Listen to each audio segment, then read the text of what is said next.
Hello and welcome back to Let's Play Mystery Case Files Huntsville Detective Training.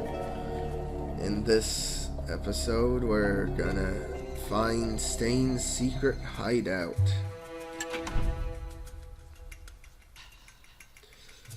Okay, so now from this we can see which levels or locations never show up at all. So the art museum doesn't show up at all.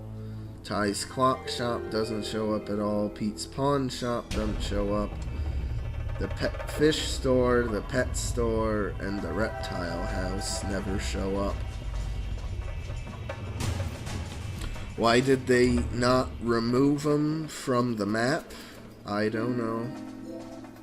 Maybe they just thought it would be easier.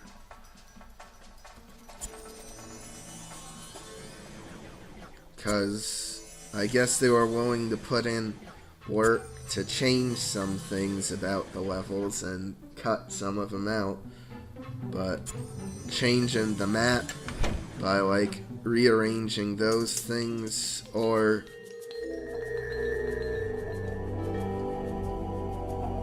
just replace the ones that don't show up with like trees or something, I guess even that was too much work.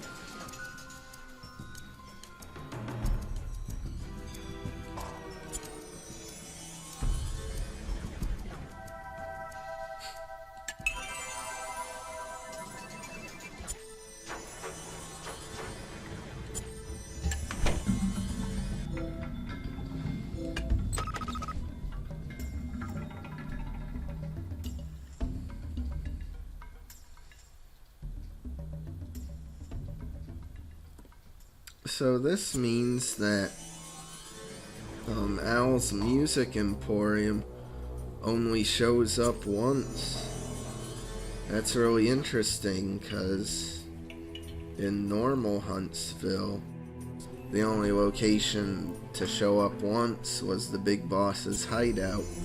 All the other ones showed up at least twice. Most of them a lot more than that. Especially Hunt and Peck.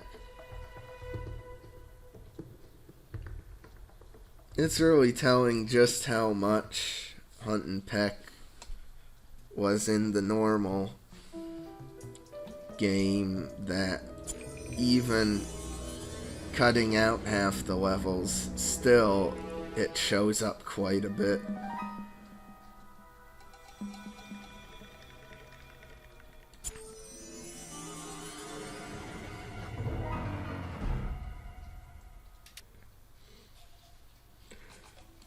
There it is. Man, the padlock was hidden.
Now, the original Huntsville, it was all but one item you had to get in every level except this one.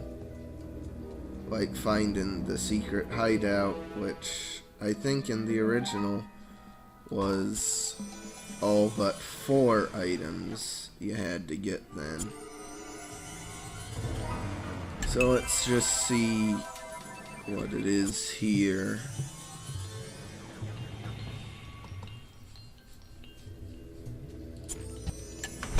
All but 2 items. No, all but 6 items, doing my math wrong. But anyway, like, so that blows my theory about them gradually making it harder with each thing. And I mean, do you really need 6 items not needed? I don't think so. I thought 4 was too lenient in the normal game.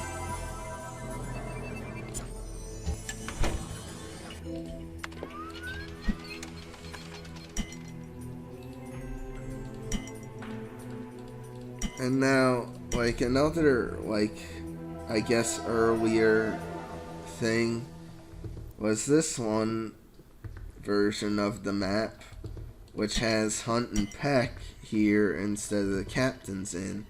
So for some reason, at various points of development, the bookstore, Captain's Inn, and Hunt and Peck were all mixed around. I don't know why, but they were. I don't know what made the developers decide, oh, Hunt and Peck would look better in the upper right corner. Like, does it really make a difference?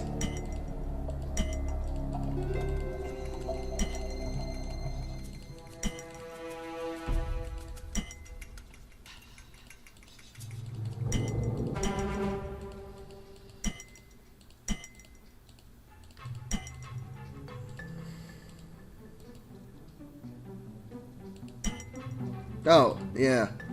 And also, like, the image here doesn't even match the image there.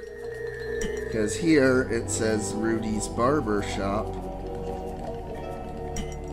But here it's the Captain's Inn.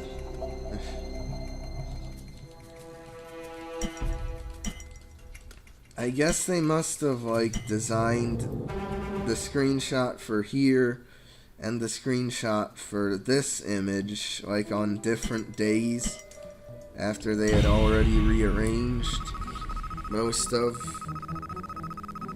well, some of the stuff anyway.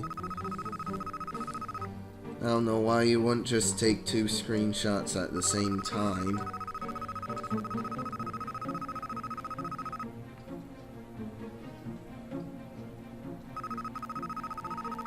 And here it just says Stain Headquarters. I'm pretty sure in the original game it said Stain's Secret Headquarters. Didn't it? I might be getting senile again.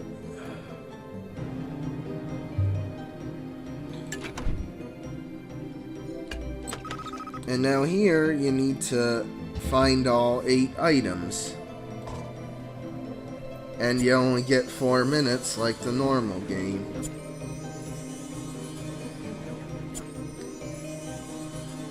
Which is very inconsistent with them trying to make it easier or harder.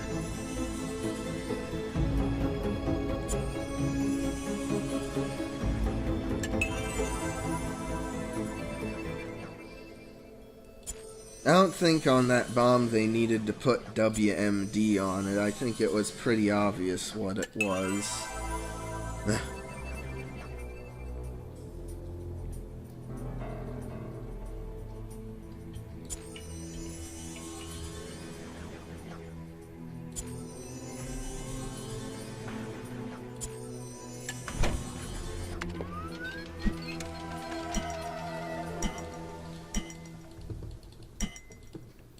And the big boss still turns out to be Gertrude Goodwittle.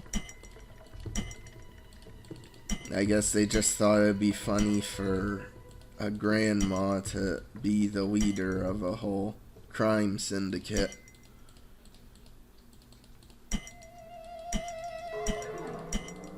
Also, not to toot my own horn or anything, but it's been a while since I've done this level, and I think that's the best I've ever done on the secret hideout location, getting the items in like a minute.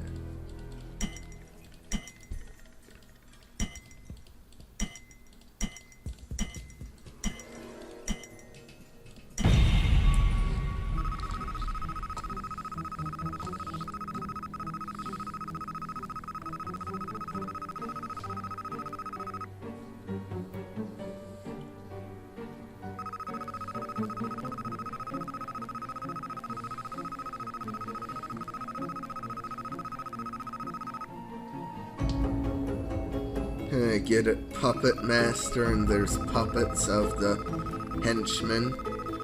Even still having Guilty Azel's puppet, even though he didn't show up in the game because they cut him out. And still get the Master Detective badge for completing it. I wonder why they did away with, like, the actual badge itself, instead just calling him the Master Detective.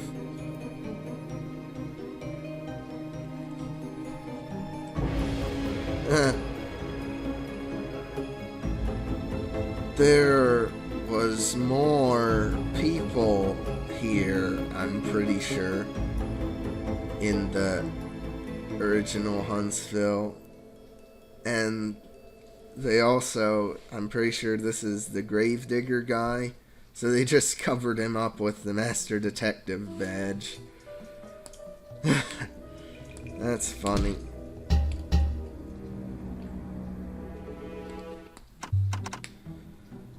Oh boy, I got the top time. That's another thing, they didn't change the times, even though you would be pretty hard pressed to even take 2.5 hours to do this.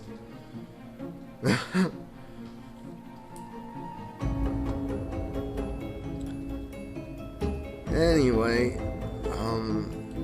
so that was Mystery Case Files Huntsville Detective Training. Like I said in the other part, I think it would be really interesting if there was a detective training for some of the other early Mystery Case Files games.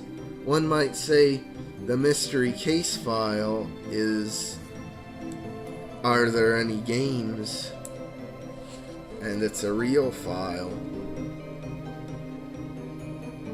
That was a terrible joke, or at least an attempt at a joke, so I'm just gonna stop right now. And don't buy this.